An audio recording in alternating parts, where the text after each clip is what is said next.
So I have like 5 seconds, which is my own fault. It's fine. Okay, so here is what we did. We did a content analysis of local newspaper coverage in all 435 congressional districts from October 2nd through November 2nd of 2010.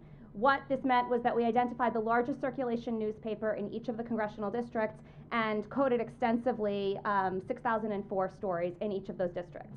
We looked for a series of things, but at the district level, we counted the total number of stories, the total number of issues that were mentioned, and each time they were mentioned. So we coded for about 175 different issues that emerged in the complete amount of the coverage. And we knew at the district level, every time a Democratic or a Republican candidate was mentioned in reference to one of those issues. We also classified the issues into 8 broad issue domains that the literature has used before, so we know the total number of dimensions of issue coverage that occurred. We also classified about 150 different traits that were mentioned in relation to the different candidates.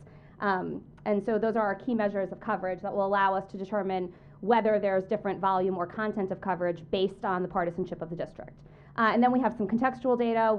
Our main polarization variable here is the 2008 presidential vote margin. We also have the competitiveness of the race from the Cook report, campaign spending, and whether there's a quality candidate in the race. And those data are from Gary Jacobson, so we should thank yet one more person in the room.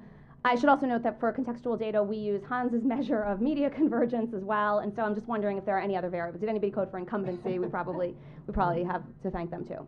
And so let me just show you very briefly.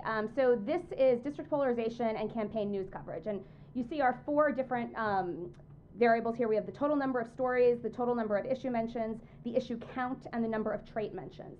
And this is the absolute presidential vote margin. So what we see is as the absolute value goes up and the districts become decreasingly competitive, the number of stories goes down, the number of issue mentions goes down, the different types of issues discussed goes down, and the number of traits about a candidate goes down. So no matter what we see here, no matter how we're gauging it, as a district is more and more lopsided, there's less coverage, and there's less substantive or issue coverage. But we also know that these are related to the campaign context. So basically what's happening is that overall polarization, we see differences in lopsided districts and more evenly split districts, and that is how electoral competition is then playing a role in news coverage. So if we look at toss-up or leaning districts, for example, campaign spending and the percentage of districts with a quality candidate, we again see the same kind of relationship, right? As the district becomes increasingly lopsided, it's less likely to be a toss-up race, there's less money spent on the race, and there's less likely to be a quality candidate. And so we argue that that's actually the mechanism that's leading to the lower media coverage. Because here I'm just going to go through very quickly some regression equations. The presidential vote margin is initially a predictor of the number of stories about a race until we actually control for the competitiveness of the race, the amount of money spent on the race, and whether there was a quality candidate in the race. We see then that how partisan or how lopsided the district is itself doesn't matter. It's how that then affects electoral competition that matters. The same pattern emerges for the number of issue mentions about a candidate, the same thing happens for issue count, and the same thing happens for number of traits. And so we see that lopsided versus more evenly split districts wind up with different types of coverage, but it's because of the way that competition is structured in those districts. And then just turning to the second issue that Danny talked about, are people that are running in lopsided versus more evenly split districts talking about issues in different ways or talking about different issues.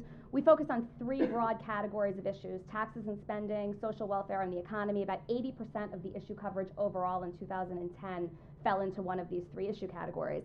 And this is just for Democrats. And what we see basically, with a little bit of an exception for the economy, is that it doesn't really matter how lopsided or evenly split your district is.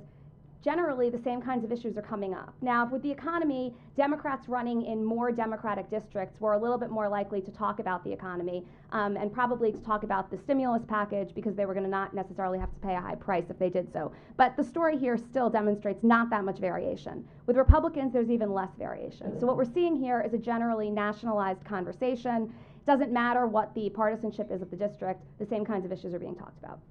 So generally speaking, by shaping the competitive context of districts, polarization is influencing the information environment during House campaigns.